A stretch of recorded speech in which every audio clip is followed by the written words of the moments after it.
Hepatiti është bërë sot një nga problemet globale të shëndetit publik.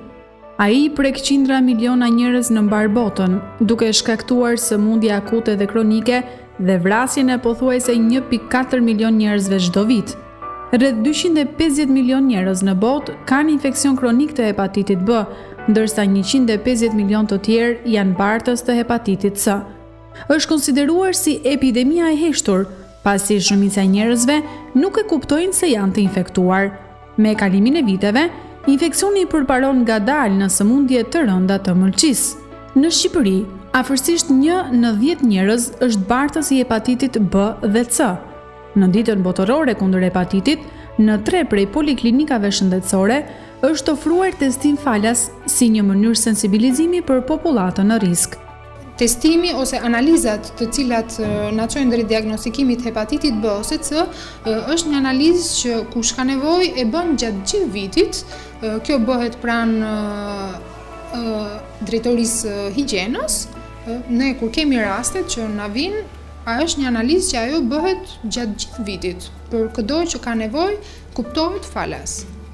Normalisht, për sa i përket hepatitit B, që është forma kronike, nëse njëri nga partnerët rezulton pozitiv, duhet që partneri tjetër patjetër të kryej vaksinimin.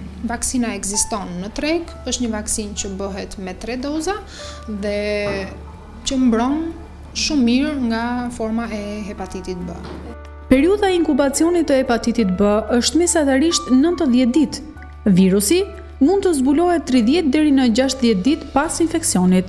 Shumica e njerëzve nuk përjetojnë asnjë shenjë gjatë fazës akute të infeksionit. Megjithatë, në një fazë më të përparuar të kësaj sëmundjeje, pacienti shfaq zverdhje të lëkurës dhe syve, lodhje ekstreme, të vjella apo dhimbje barku. Është një sëmundje, një problematik goxha e kohës.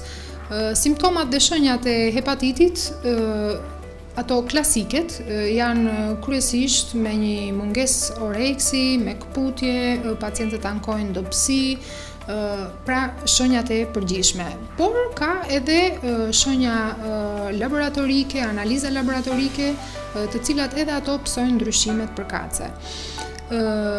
Nuk është e thënë që hepatiti të jetë gjithnjë me këtë simptomatim dhe me këto shenjat e veta klasike. Ne na vijnë shumë raste, sidomos format e hepatitit kronik B apo edhe C, të cilët pacientët nuk dinë se si e kanë marrë, nuk dinë se e kanë kaluar këto forma, të cilat kuptohet janë më problematike.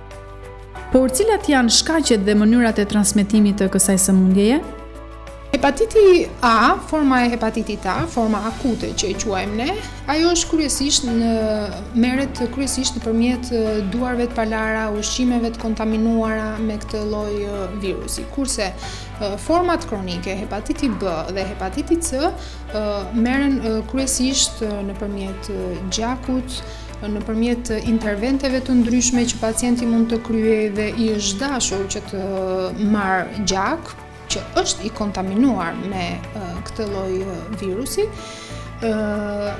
Tek dentisti gjithashtu është një ndër rrugët që hepatiti mund të merret, pra higjiena dhe